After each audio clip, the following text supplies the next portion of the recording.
Shabbat Shalom, Javerim, familia que está allá en España. Me da mucho gusto poder estar nuevamente transmitiendo, y a todos los hermanos que están también en todo el mundo, que están en América y que tienen la posibilidad y tenemos la posibilidad de estudiar juntos la bendita Torah de nuestro Adonai, y pues que podemos hacerlo en donde nos encontremos y donde quiera que estemos, guardando Shabbat, haciendo lo que nos corresponde hacer, pero no solamente guardando el Shabbat, sino haciendo todo lo que nos corresponde, no solamente el Shabbat, sino cada día de nuestra vida.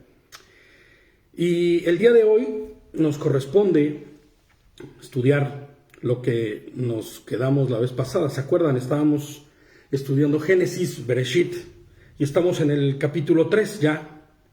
Y vamos a empezar con una pequeña introducción. Es una pequeña introducción, yo sé que siempre digo esto, pero en esta ocasión sí va a ser una pequeña introducción. De hecho, el estudio, espero, también siempre lo digo, pero espero que en esta ocasión sí será breve. El tema que vamos a ver se quedó interesantísimo. Yo no sé si lo recuerdes o en qué nos quedamos, pero a mí toda la semana me ha causado una expectación tremenda estar preparando el estudio, estar viendo todo lo que vamos a ver. Es increíble, de verdad, y la manera en que podemos hoy mirarlo desde el entendimiento que Hashem nos ha provisto, y la posibilidad de todo mirarlo a través de los lentes, ¿no? De la misericordia, el amor, de la realidad que Yehoshua HaMashiach nos ha presentado, nos ha puesto enfrente y nos ha hecho partícipes inclusive de esto. Es fantástico, es increíble. Entonces, vamos a Bereshit 3:7.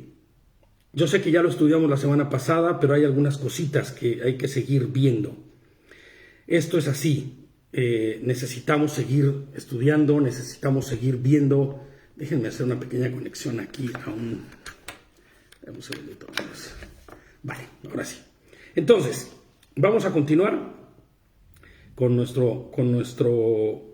introducción. Bereshit 3:7. Y les decía que ya hemos visto esta porción, pero vamos a seguir viendo algunas partes de esto, de lo que nos corresponde. Entonces, bueno, vamos a ver, dice Bereshit 3, capítulo 3, Bereshit, capítulo 3, verso 7. Y dice así: entonces se les abrieron los ojos a los dos. ¿Cuáles dos? Bueno, pues ya sabemos que está hablando de Adán y Eva. ¿Después de qué? Pues después de la terrible decisión, y es una decisión propia, de ir en pos del conocimiento que no era el conocimiento que ya se les había dado, del cual se les había ofrecido a manos llenas, sino que era de este otro conocimiento. Y percibieron que estaban desnudos, así que cosieron hojas de higuera y se hicieron delantales. En mi versión dice delantales, en otras versiones dice se cubrieron sus partes íntimas, o no sé, hay un montón de traducciones, taparrabos inclusive, creo que hay alguna que dice por ahí. Y debemos entender, como lo hemos dicho tantas veces ya y en tantas ocasiones, que esto es un lenguaje metafórico, que no podemos considerarlo literalmente el que se pusieron un par de taparrabos cada uno de ellos para cubrir sus partes pudientes o sus partes íntimas. No fue así. En realidad está hablando de algo mucho más profundo. Tal les pongo yo, y como el relato del pasaje que leímos la semana pasada de Mateo 21, 17 al 19, ojalá y lo recuerden, con respecto a la higuera, donde el propio Yehoshua maldice la higuera por estar estéril y no dar ningún fruto. Así de la misma forma fue maldecido Hasatán y expulsado de la presencia de Elohim. Y de la presencia de Elohim y del árbol del conocimiento, ¿no? De esa misma forma fue maldecido Hasatán y expulsado de la presencia de Elohim y de la posibilidad de seguir alimentándose, de estar en la presencia de Adonai, ¿no? Fue expulsado, así como lo menciona Mateo 21, 17 al 19, fue expulsado de la presencia de Elohim. Y este árbol de hermosas hojas, pero sin fruto, sin frutos buenos y sin frutos de provecho alguno, que Adán y Eva comieron.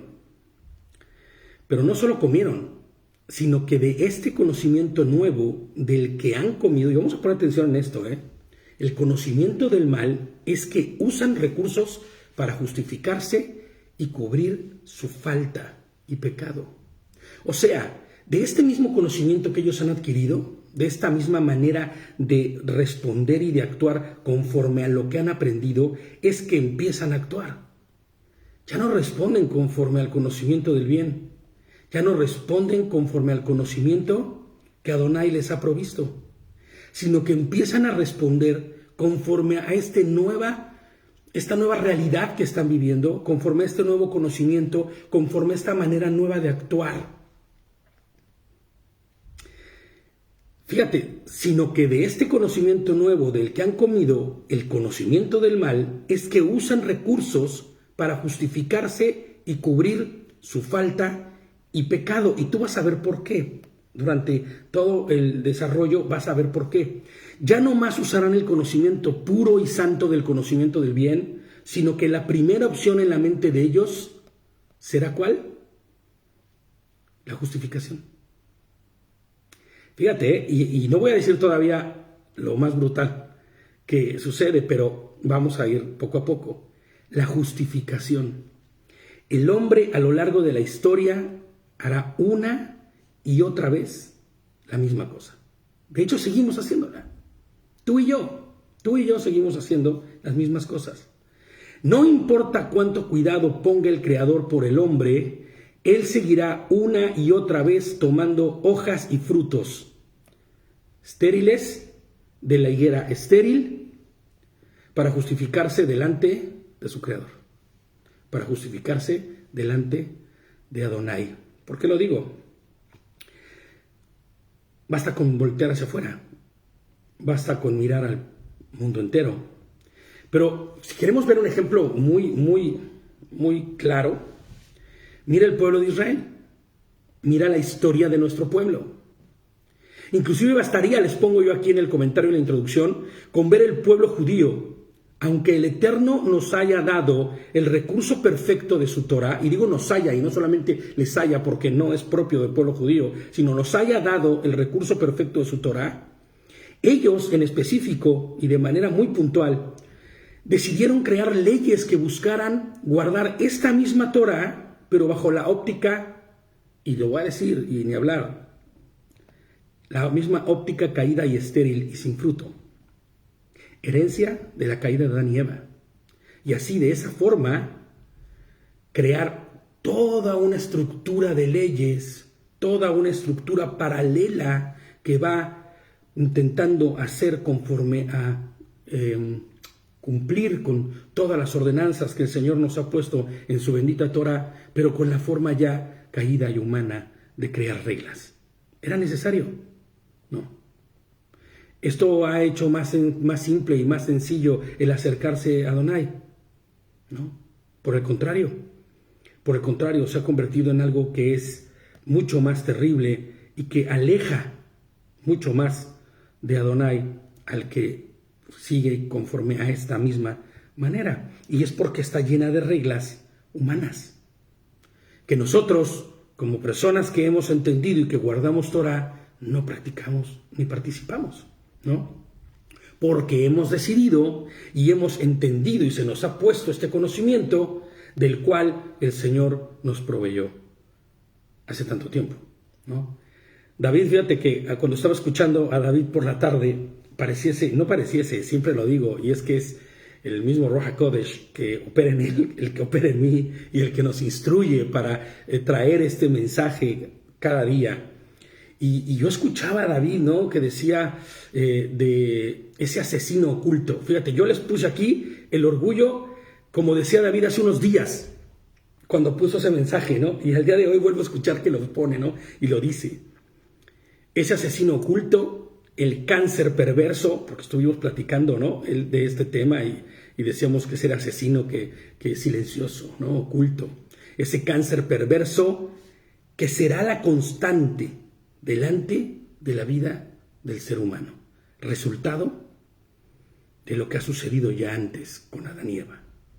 Haber comido del conocimiento que no debían haber comido, de un conocimiento perverso, de un conocimiento caído y de un conocimiento roto, literalmente. Entonces, ahora sí, con esta pequeña introducción vamos a ir a nuestro estudio de Bereshit 3, de Génesis 3, y vamos a empezar en el 8, que es donde naturalmente nos correspondería seguir, hasta el verso 15. La idea era ir hasta el 24, pero nos vamos a quedar en el 15, ¿vale? Entonces, fíjate lo que dice, y vamos a leerlo como lo hemos venido haciendo. Siempre lo recalco y lo vuelvo a mencionar para que quien por primera vez nos escuche entienda cómo es que estamos estudiando. Leemos el texto original y posteriormente vamos a ir decodificando cada una de las cosas conforme a la necesidad que suceda en ellas. Si hay palabras específicas que tenemos que mencionar en el original, lo haremos, para que entonces vaya teniendo un sentido real y no nos quedemos en la literalidad de las cosas. Porque el problema de estudiar Bereshit o Génesis literalmente es que creemos que andaban desnudos, con un taparrabos. Y no era así, no es así. Está hablando de cosas mucho más profundas, males más profundos espiritualmente hablando. Entonces, oyeron el sonido de Hashem Elohim que paseaba por el huerto a la hora fresca del día. En mi versión dice la hora fresca del día, en otras versiones dice a la caída del sol o al atardecer. Y yo creo que se refiere a este tiempo de que como a las 5 o 6 de la tarde que sopla este aire fresco, rico, ¿no? Y el hombre y su esposa se escondieron de Hashem Elohim entre los árboles del huerto. Y fíjate, yo les pongo aquí, la palabra sonido que se usa en este pasaje es la misma palabra que se usa en Shemot, en Éxodo 19:19, para mencionar el sonido de la voz del Eterno. ¿Se acuerdan cómo fue en esa ocasión el sonido de la voz del Eterno? Que era como un estruendo, que era como un sonar de un shofar, de una trompeta, de un shofar tremendo, y había rayos, y había... Entonces, esa es la voz del Señor, que es impactante, y es la misma palabra que se ocupa aquí. Fíjate, cuando Shema, porque ellos escucharon y oyeron la voz de Elohim, que más que pasearse, como dice esta versión, más bien era la voz que se extendía o que fluía y se divulgaba, porque una de las posibilidades para interpretar esta palabra es divulgar, y era que sonaba en todas partes. O sea, no había oportunidad de no escucharla, porque era como quien estaba en una plaza gritando a los 7 vientos, ¿no? Como se dice en la manera vulgar, ¿no?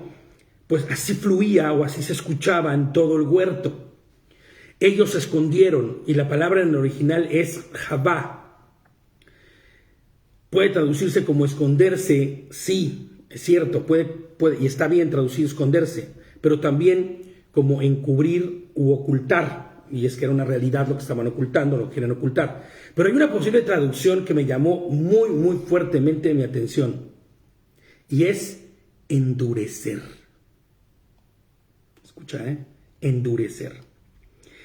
Y es que el proceso natural del orgullo, del cáncer del que habla David, de ese mal silencioso del que se refería David, endurece el corazón, justificándolo y no reprendiéndolo.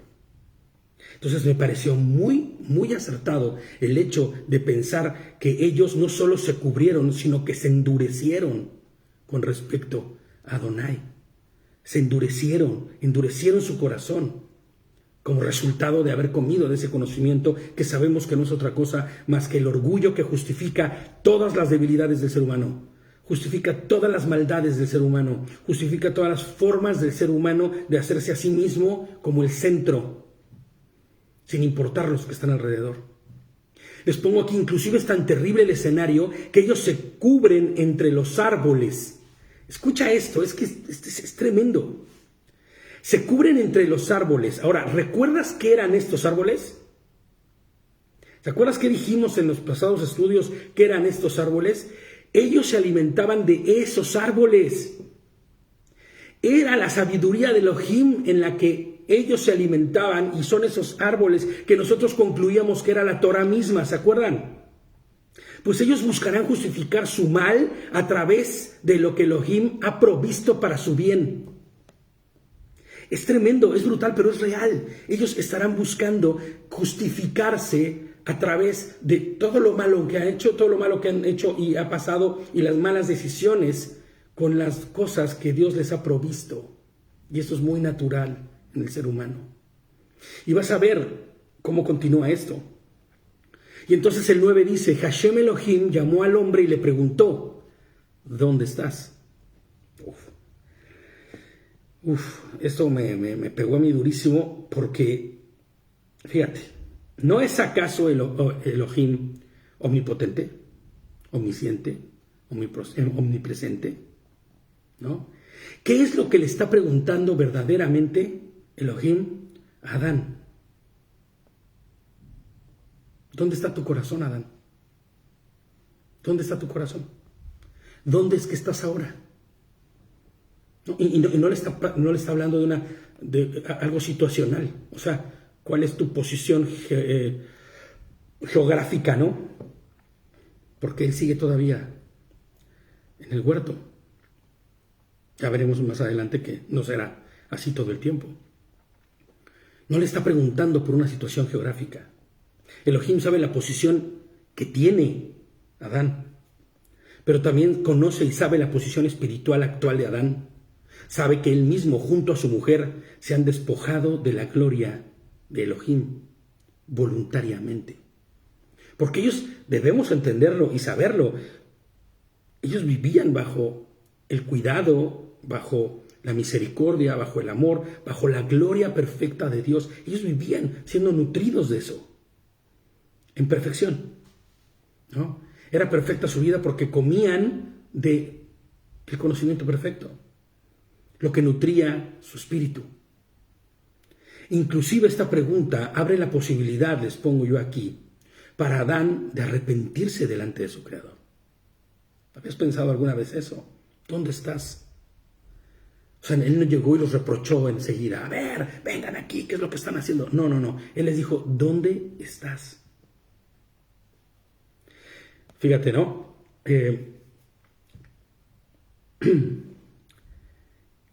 Pero el hombre ya no responde a lo aprendido en el huerto. Se ha corrompido, se ha vuelto astuto. ¿Te acuerdas lo que dice del Nahash? ¿Te acuerdas por qué decían que el Nahash, o se traducía, ya habíamos llegado a la conclusión de por qué el Nahash dice que era astuto? Porque era ¿qué? Se movía sigilosamente por el movimiento que tenía, por eso se le asociaba con la serpiente. Pues el hombre se está volviendo, o se ha vuelto, y busca moverse como se movía el Nahash, astutamente, para empezar a contestar. Fíjate, hay un dicho en el mundo, no sé si en todo el mundo, pero en México al menos, que dice, uno es lo que come, eres de lo que te alimentas. Y entonces, ¿de qué se está alimentando en este momento Adán? ¿O de qué se alimentó ya Adán? Pues del conocimiento del mal. Y él empieza a convertirse también en un ser de mal. Empieza a vivir conforme al mal. Y suena esto terrible, ¿no? Suena que se va a convertir en un psicópata asesino o que se va a convertir en alguien que anda con un cuchillo matando gente. No. El orgullo es suficiente mal. El orgullo es suficiente mal para justificar cualquier atrocidad. Cualquiera, inclusive para con uno mismo. El que se daña a sí mismo, el que se lacera a sí mismo, el que se autoconmisera, es el orgullo, es el mal. Es el mal que Hasatán provee. Y todo aquel que viva de esa manera, vive conforme al mal, conforme a Hasatán. Entonces fíjate, el verso 10 dice, él contestó, oí tu voz en el huerto y me dio miedo, porque estaba desnudo, por eso me escondí. Wow. Escuché y por ende actué, ¿no? Shema. ¿Qué hemos dicho que significa en hebreo la palabra escuché, oí? Es que escuchas, pero no te quedas solamente así. Ah, bien, ok, vale. No, ¿qué haces? Actúas, respondes, porque la palabra Shema trae la implicación de acción. Y tuve miedo, dice. Y la acción en la cual él responde después de escuchar es tener miedo. ¿De qué? ¿Por qué? Fíjate, Adán ya actúa reaccionando conforme al nuevo conocimiento que ha adquirido. Es que es brutal, es terrible, es que a mí me llena de aflicción todo esto, ¿no? O sea, el poder ver las muchas posibilidades que existieron en lugar de la manera en que actúa Adán, ¿no? Entonces Adán ya reacciona y ya actúa conforme al nuevo conocimiento que ha adquirido. Ellos no conocían el miedo, nada, y mucho menos el miedo a Elohim. ¿Por qué habrían de tener miedo a Elohim, su creador? Y su miedo es porque estaba desnudo, dice aquí. Se habían desnudado, él y su mujer, pero no de ropas, sino de la cobertura que Elohim les había dado en el huerto. Sí que estaban desnudos, sí que se habían quitado ya la cobertura, sí que se habían quitado ya el gozo, como decíamos en estudios pasados, que significaba el Edén, el gozo, ¿no? La grandeza de estar en la presencia de Adonai. Entonces él preguntó, ¿y quién te dijo que estabas desnudo?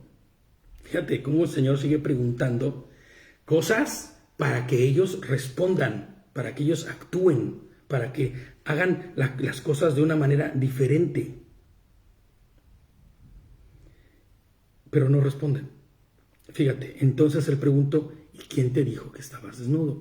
En otras palabras sería, ¿dónde has adquirido ese conocimiento? Dentro del conocimiento del bien no existe tal parámetro, no existe tal situación de vergüenza, inclusive ni siquiera de timidez, yo creo, nada, porque no hay de qué avergonzarse, no hay por qué sentir o tener ese tipo de sentimientos. Un sentimiento de culpa o de remordimiento o de dolor, ¿por qué habría de tener ese tipo de sentimientos? ¿De dónde has adquirido todo eso que representa? Y aquí viene la parte más terrible, ¿no? La muerte espiritual. ¿De dónde? ¿De dónde, Adán? ¿Comiste del árbol que te había prohibido comer? Dice nuestro parte B del texto del verso 11. ¿Consumiste de ese otro conocimiento? Diría, ¿no?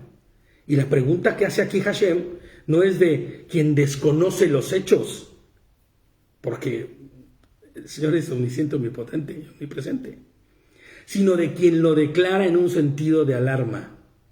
Inclusive podría pensarse como retórico, ¿no? ¿Comiste de lo que te había prohibido comer? O sea, ¿en serio? Y en esta pregunta está implícito todo lo que ello conlleva, ¿no? Desobediencia, ignorar la Torá, ignorar su autoridad, desestimar su gracia, desestimar su misericordia, su amor, etcétera, etcétera, etcétera, etcétera. Y entonces, les pongo yo aquí en mi comentario, como el conocimiento del mal lo empaña todo en la vida de un hombre o de una mujer, nunca más vuelve por naturaleza al conocimiento del bien. O sea, ya el hombre ya corrupto ya no vuelve al conocimiento del bien. Y basta con voltear a ver el mundo entero para darse cuenta de lo que sucede. Fíjate, ¿no? Es que es increíble. Poderosos en el mundo por estos días, por no decirlo de otra manera, decidiendo no por el bien de la humanidad, sino por el beneficio de unos cuantos, igual de poderosos que ellos, ¿no? Y eso nos hace llevar a una conclusión. Todos esos que se reúnen para hacer esto de lo que estamos hablando, han comido y han seguido comiendo una y otra vez del árbol del mal. del árbol del conocimiento del mal. El hombre caído en sí mismo y por sus propios medios está perdido. No tiene salida ni tiene solución. Y tristemente Adán contesta conforme al recién adquirido conocimiento del mal. Ay, Adán, ¿cuántas veces me he visto yo ahí? ¿Cuántas veces tal vez tú también te has visto en esa misma posición? Reflexionemos con eso, ¿no? El hombre dijo, la mujer que pusiste a mi lado, ella me dio del árbol y yo comí. Wow. Tristemente les pongo yo aquí, las hojas de un árbol estéril no pueden cubrir ni la responsabilidad ni el pecado de Adán. Nada. Porque si bien es cierto, les pongo yo aquí, que ella es quien lo introduce en tal conocimiento, él podía y debía haber renunciado a dicho conocimiento, negándose a comer de este. Pero él prefiere culpar no a la mujer, escucha bien esto, porque él no está culpando a la mujer, sino a Elohim mismo. Señor, la mujer que me diste, la mujer que pusiste a mi lado, ¿te das cuenta? La mujer que tú me diste, y como tú me la diste, y ella me dio de comer, tú eres culpable, Señor. Hombre, ¿no? En mi lógica de mi nuevo conocimiento absurdo y caído, pues así resulta, ¿no?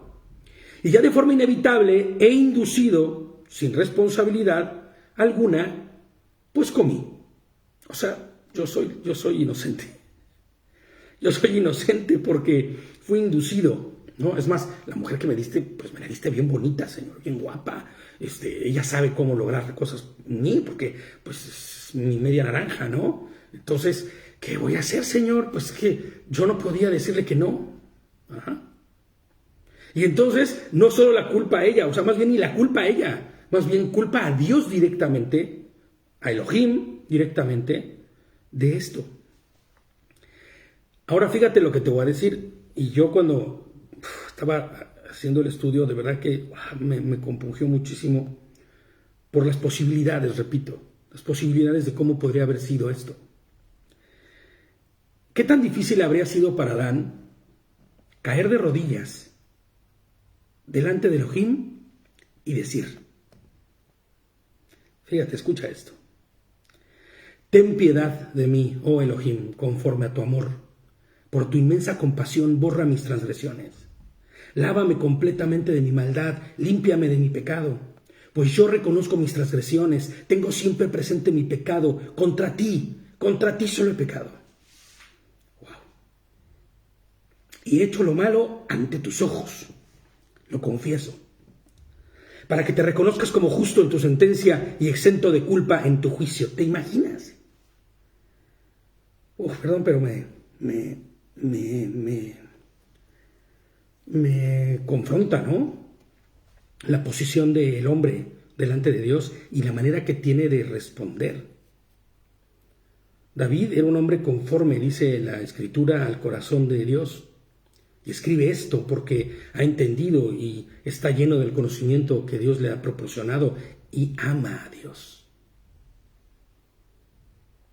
Contra ti, solo contra ti he pecado. ¿Te imaginas, Adán, de rodillas diciendo esto? Pronunciando tal discurso, sintiéndolo verdaderamente, arrepentido verdaderamente, derramándose delante de su Creador. Las cosas hubieran sido otras, ¿no? Pero no fue así. No fue así. Y en una actitud como dando la oportunidad del argumento de Adán, Elohim voltea hacia la mujer y le pregunta, o sea, como diciendo, bueno, a ver, ok, ya te escuché a ti, brother. Vamos a ver, vamos a continuar con esto que no tiene pies ni cabeza, pero vamos a continuar. Y Elohim le dijo a la mujer, ¿qué es lo que has hecho?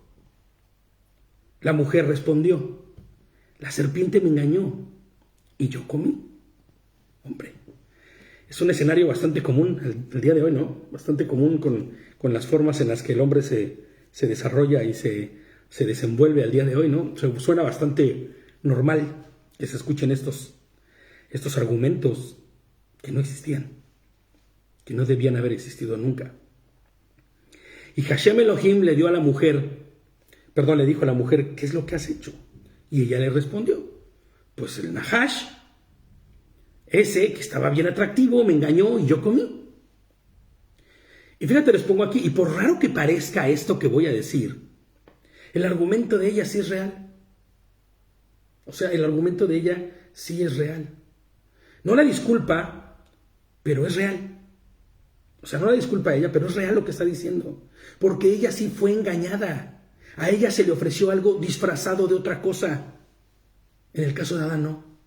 En el caso de Adán él sabía perfectamente lo que estaba haciendo. ¿No? Y confiesa que comió. ¿Te das cuenta? O sea, ella sí dice, la verdad, pues sí, ya. Hombre, yo fui engañada, yo no sabía. O sea, ella no está como aventándole la bolita como Adán lo está haciendo, ¿no? O sea, ella sí está diciendo, bueno, pues es que yo no sabía, no tenía conocimiento y fui engañada. Y al final, pues se terminó ejecutándose el engaño en mí. Y fíjate, en un juicio donde se persigue de manera justa y se busca juzgar el mal hecho por una persona, ¿quién alcanzará, dadas las circunstancias y situaciones, más benevolencia y misericordia? Les pongo yo aquí. Quien siendo engañado cometió un delito, y esto en el mundo real, hoy día, cuando se juzga algo, se toma en cuenta, no lo estoy inventando. Siendo engañado cometió un delito, o quien en conocimiento de causa fue e hizo dicho delito.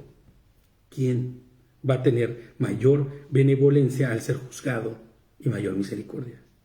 Y peor, fíjate, ¿no? ¿Cómo se enjuiciaría al que invitó, proveyó y ocasionó dicho mal? Hay tres posturas ahí, ¿no? La peor es quien proveyó, y el que mejor sale librado es el que fue engañado, porque no había conocimiento total, sino que pensó que era una cosa y estaba haciendo otra. Entonces, ahora, es real. Ella también había escuchado de la orden. Y como vimos antes, se le cuatrapeó ahí algo a ella, o quiso que se le cuatrapeara, y por alguna razón y por algún motivo fue engañada. Es que es la realidad, ella fue engañada, ¿no? Pero no así en el caso de el Nahash. Fíjate, entonces Hashem Elohim le dijo al Nahash, a la serpiente, y dejemos de verla solo como una serpiente, ¿vale? Por haber hecho esto, más degradada, fíjate lo que le dice, más degradada serás que todo el ganado y todas las bestias salvajes. Y por este breve comentario, y leí, no te imaginas cuántos comentarios judíos, de sabios, de judíos y de todo este rollo, inclusive no judíos también, algunos comentarios, todo el mundo asegura que es una serpiente. Pero sabemos que no es una serpiente porque no es un animal como tal. Lo que sí le está diciendo es que será degradado mucho más en el escalafón o en el estrato que las bestias salvajes, que el propio ganado. ¿Cuál es una de las características del ganado? No dice no a nada. Es obediente, responde. Inclusive cuando van al matadero van. Entonces la voluntad de ese ganado pues no existe como tal, si te das cuenta. Pues la posición de será mucho peor que la del ganado y que todas las bestias salvajes. Sobre el vientre te arrastrarás y polvo comerás todos los días de tu vida. Ahora, ¿qué está diciendo Elohim al portador del mal? ¿Qué es lo que está diciendo Adonai a Hasatán en ese momento? Fíjate, yo les pongo de comentario. Por lo que has hecho, ahora serás aún más degradado de lo que ya fuiste al ser expulsado del cielo. Inclusive en el rango de importancia y autoridad, mucho más por debajo de animales comunes como el ganado, bestias salvajes, sin entendimiento. Y estarás tan abajo en el calafón de la autoridad y de la posibilidad de estar con respecto a mi presencia, que te arrastrarás y así degradado serás por todo el tiempo que te quede. Hashem está condenando y anunciando la sentencia, pues ha sido encontrado culpable. Más de uno fue encontrado culpable, pero aquí le está sentenciando a Hasatán. Pondré enemistad, dice el 15, entre ti, o sea, entre la serpiente, o entre el Nahash y la mujer. Y entonces aquí empieza un discurso de parte de Elohim que ya implica mucho más que el estrecho conflicto que representa esta situación entre tres seres involucrados. O sea, ya no estamos hablando, ni Hashem ya está hablando en este momento de solamente el micro del problema, sino que se extiende hacia arriba y va para ver el macro de lo que está sucediendo. Y les pongo yo aquí, esto que acaba de suceder tendrá implicaciones que van mucho más allá de solo un hombre, su mujer y su pecado. Mucho, mucho más. Pondré enemistad entre tú y la mujer, le dice. Ahora, nosotros tenemos que empezar a mirar desde una forma, como lo acabo de decir, desde arriba, desde el macro, lo que está intentando decirnos aquí. ¿Recuerdas la mujer que Adonai se había hecho para sí del costado del Ish? ¿Te acuerdas? Esta mujer que representa a su esposa, a su pueblo, el Cajal, la Quejilá de los creyentes, las comunidades. Bueno, pues ahí empieza ya Adonai a dar una perspectiva de hasta dónde y el alcance que tiene esto y cómo es que sucederá. Esta mujer que representa a su esposa, de la que está hablando aquí, no solamente de Eva. ¿Por qué? ¿Por qué sabemos que no está hablando de Eva solamente? O sea, es que no es solamente como decir, bueno, es que esto está diciendo por esto y por esto. No. ¿Por qué es que ella, o por qué sabemos que no está hablando de ella? Porque la vida de Eva será ¿cuánto? ¿900 años? ¿Como la de Adán? O según los escritos deuterocanónicos dicen que no, que vivió mucho más que Adán, ¿no? Algún libro de esos leí por ahí. ¿Pero eso qué? La realidad de Eva es morir. Ella va a morir. Entonces no se cumple la profecía que está diciendo ahí. No es de Eva, ni de las mujeres descendientes de Eva de quien está hablando. Nada. No es de las mujeres como tal. No es que la mujer no vaya a aplastar al Nahash y le estemos quitando algún tipo de valor a la mujer. No. Es que tenemos que mirarlo en una perspectiva teológica y real de lo que está hablando aquí. Esta mujer no representa a la mujer como especie, sino representa a esta mujer de la que ya se habló antes, la que fue sacada del costado del Ish, que era el pueblo.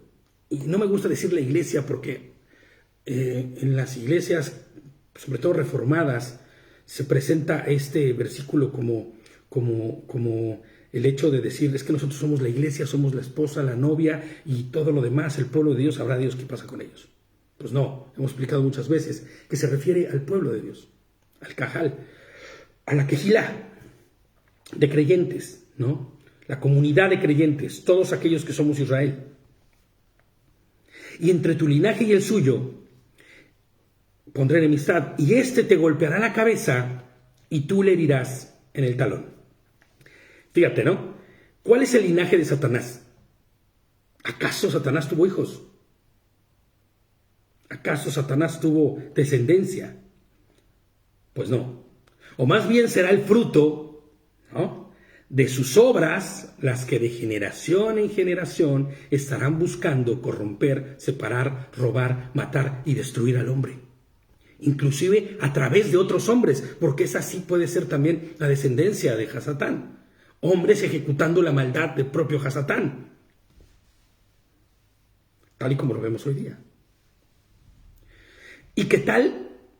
Perdón, el hombre inclusive a través de otros hombres, y qué tal como Adán y Eva, ¿no?, deciden por voluntad propia seguir comiendo.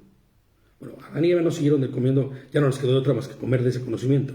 Pero a estos de los que hablamos, de la descendencia de Hasatán, por voluntad propia siguen comiendo del conocimiento del mal, de la muerte y la destrucción, ¿no?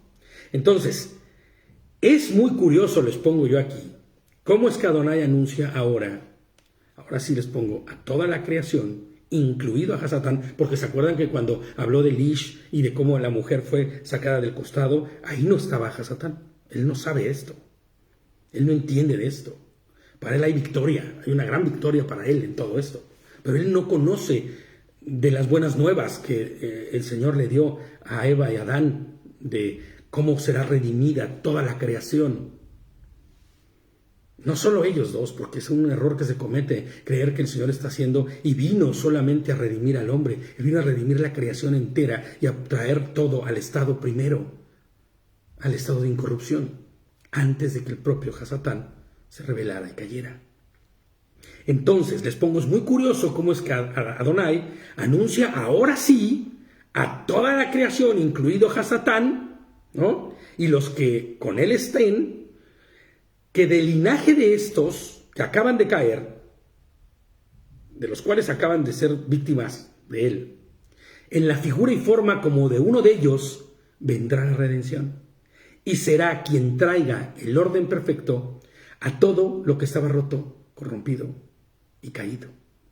Ahí sí ya hay la profecía, y entonces se le está dando la profecía completa para que se entere. Fíjate lo que dice Juan 1:45. Felipe encontró a Natanael y le dijo: hemos encontrado aquel, de quien escribió Moshe en la Torá, y también los profetas, a Yehoshua el Nazareno, el hijo de Yosef, el portador, ¿no?, de quien en verdad pisará la descendencia, de la descendencia de la mujer, ¿no?, de la descendencia del pueblo de Israel, del Cajal o de la Quejilá, y que de él vendrá y pisará la serpiente, ¿no? Hechos 13:32 dice, Hechos 13:32, nosotros también les anunciamos la buena noticia de que la promesa que se les hizo a los padres. ¿Quiénes son los padres? ¿Quiénes son los padres de la humanidad o del hombre? ¿Quiénes son los primeros, hombre y mujer? Pues es esta promesa. ¿De qué padres está hablando ahí Shaul? Porque es Pablo quien está escribiendo, o quien está hablando en ese momento, no es quien escribe Hechos, pero está hablando en ese momento, se está recordando lo que Shaul Pablo se está hablando en ese momento. ¿A quién? Pues a qué padres hace referencia: a Adán y a Eva. Él está testificando de quien vendría y aplastaría para siempre al Nahash y lo que él representa.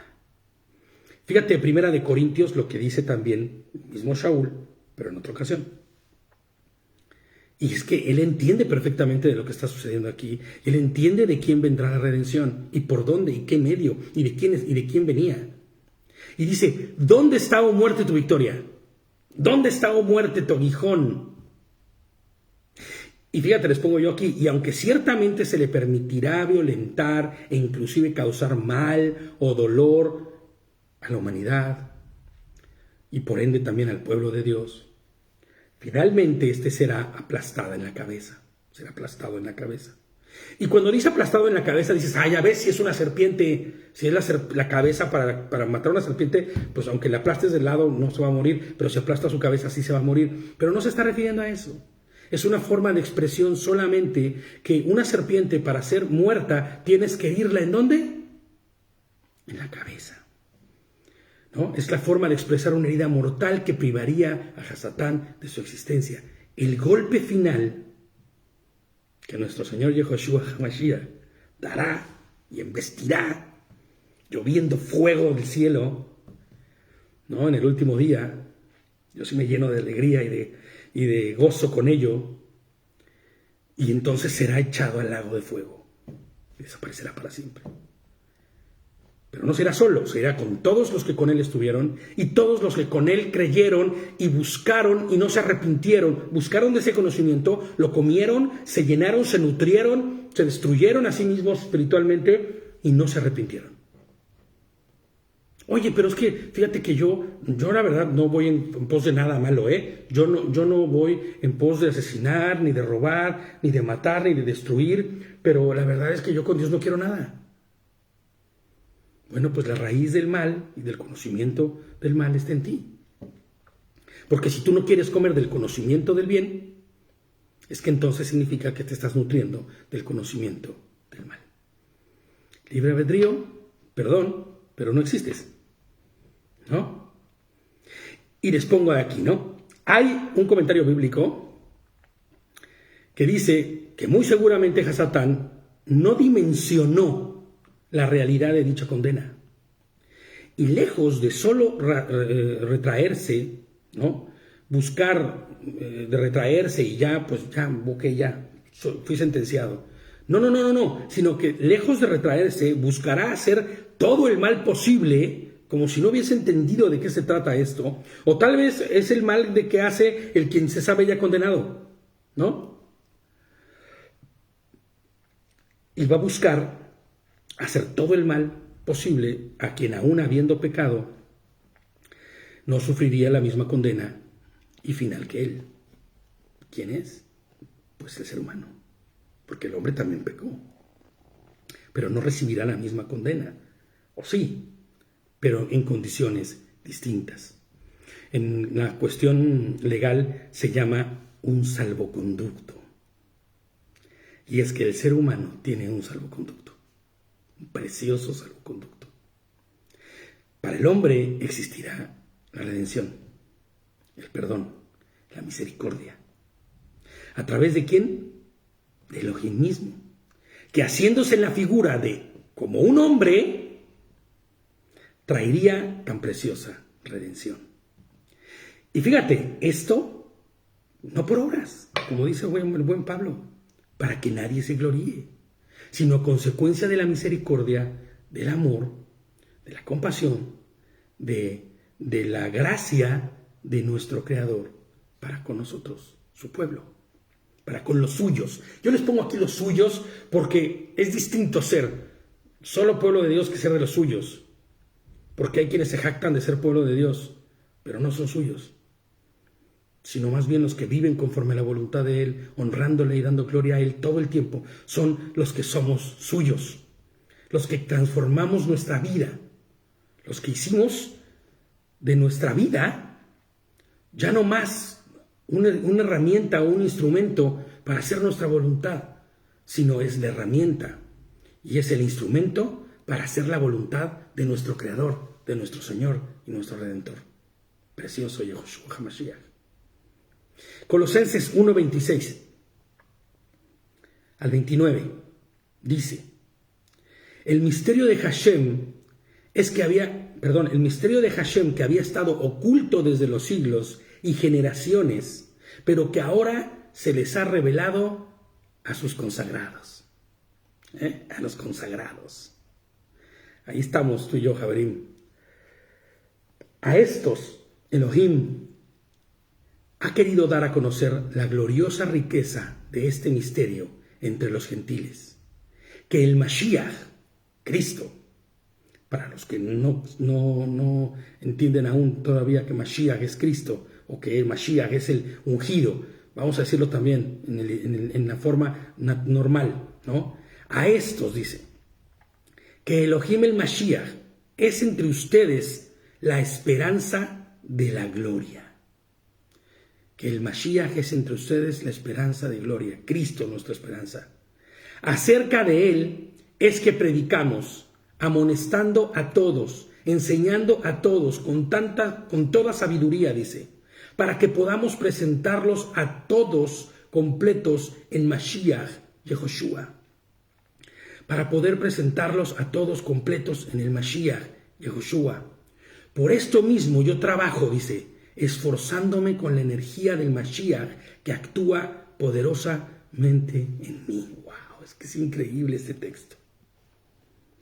Y de igual forma les pongo yo aquí, de igual forma te digo a ti, hermana, hermano, Javerim, como Shaul, trabajemos esforzadamente, pero no para echarle muchas ganas en nuestras fuerzas, sino en la realidad y la verdad que actúa poderosamente en nosotros, que es el Ruach HaMashiach. La mente, ¿de quién? De Cristo, de nuestro Señor. Su voluntad, sus intenciones, las formas de Él en cada una de nuestras acciones. De nuestro Mashiach actuando en nuestra forma de vivir, actuar y de responder todo el tiempo. Porque Hasatán se llena, es que es lógico, se llenó de envidia. Imagínate nada más. Ya fue juzgado porque fue en contra de la voluntad de Dios. Y buscará, como león rugiente, a quien devorar. Lleno de envidia, lleno de ira. Pero nosotros, fíjate, ya con eso terminamos, ¿no? Pero nosotros, asidos al poderoso Rey de Reyes y en nuestro poderosísimo Señor de Señores, démosle la honra, la gloria y el honor a quien lo merece con nuestras vidas. ¿A quién le estás dando honra, gloria y honor? Con tu vida, con tu manera de actuar, con tu manera de responder, con tu manera de hacer cada una de las cosas. Y no quiero parecer disco rayado, pero cuando vamos en pos de las cosas que no son de parte de Dios, no es que nos quedemos en un punto neutral. Yo no voy con Dios, pero tampoco voy con el mal. Eso no existe, es mentira. Cuando tú das honra, gloria y loor en tu vida, con tus acciones, solo puedes hacerlo en dos sentidos. Dando gloria, honra, loor a nuestro Señor Yehoshua HaMashiach, guardando su Torah, buscando todos los días hacer conforme a su mente, conforme a su Ruach. O lo haces cantando y caminando conforme a las formas de Hasatán. No hay otra. No hay otra forma. No hay otra forma. Y las consecuencias de esto es atroz. Es atroz. Y sabes, lo peor del caso es que aunque a veces no se manifieste de primera instancia, aunque no se manifieste rápidamente, aunque no se manifieste en ti, tal vez se manifieste en los tuyos, se manifieste porque tu mal tiene consecuencias. Tu actuar tiene consecuencias. Por eso la palabra dice que hasta la tercera y cuarta generación de los que van en contra de la voluntad de Adonai caerá. Pero no como una maldición que el Señor está trayendo en contra de su pueblo, no, sino como lo natural que sucede cuando yo actúo y obro mal y daño a los míos. Como consecuencia tendrán la misma suerte. Y entonces les pongo yo aquí, para terminar, pues si vivimos, para Yehoshua HaMashiach vivimos. Y si morimos, para Yehoshua HaMashiach morimos. Así que ya sea que vivamos o que muramos, somos de Yehoshua el Rey. Amén. Y con esto de verdad, quédate para toda la semana. Si vivo, vivo para Adonai. Vivo para Yehoshua. Vivo para Hashem. Vivo para mi Señor. Y si el día de mañana tengo que morir, moriré. Pero para Él, para su gloria, honrándole todo el tiempo. No importa qué difícil se ponga la situación. No importa qué terrible se vayan a poner las cosas. Actuemos, vivamos y hagamos conforme a la voluntad de Él. Nuestra historia va a continuar la próxima semana. El futuro de nuestros padres, como Pablo lo menciona, el propio Adán y Eva, va a seguir y vamos a seguir estudiándolo. Pero sabemos y vivimos hoy las consecuencias de esas acciones. Pero para nosotros hay esperanza. Ya la hubo y la vivimos. Y se llama Yehoshua HaMashiach, su redención. La obra poderosa, ¿no? El poder de una vida indestructible. Me encanta ese versículo. El poder de Yehoshua, guardándonos, salvándonos, restaurándonos y dándonos esperanza y un nuevo acontecer y una nueva forma de vida. Amén. Pues vamos a parar hasta aquí. Shabbat Shalom a todos. Les mando un abrazo fuerte a la distancia. Es cierto, como decía David, seguimos acá en República Checa y está nevando de una manera tremenda. Hay mucha nieve, hay mucho frío. Pero bueno, estamos trabajando y también estamos trabajando en lo que nos corresponda. Siempre haciendo lo que nos corresponda. Para que entonces podamos hacer conforme a la obra de nuestro Rey. Y podamos decir, si trabajamos, para Yehoshua trabajamos. si hacemos cualquier cosa y lo que decimos para Yehoshua lo hacemos. Amén. Pues Shabbat Shalom a todos, les mando un abrazo fuerte, todo mi cariño y mucho shalom a mi padre también que está en México, a mi hermano Héctor, a toda la familia, a Leo, a los hermanos que están a la distancia, ¿no? Puedo ver a Edith, que está con nosotros, a Luz, que siempre está ahí, Belia, Daniel también, todos ellos, los hermanos, vi a los Sandros también temprano por ahí conectados, y a todos y cada uno de ellos que siempre están, no atentos a lo que uno diga, sino atentos a escuchar la bendita Torah. Amén. Entonces, les mando un abrazo fuerte, mi corazón. Shabbat Shalom para los que todavía están en Shabbat, que son en América, porque creo que ya también en España ya ha terminado. Shalom, shalom a todos. Shalom, Javier.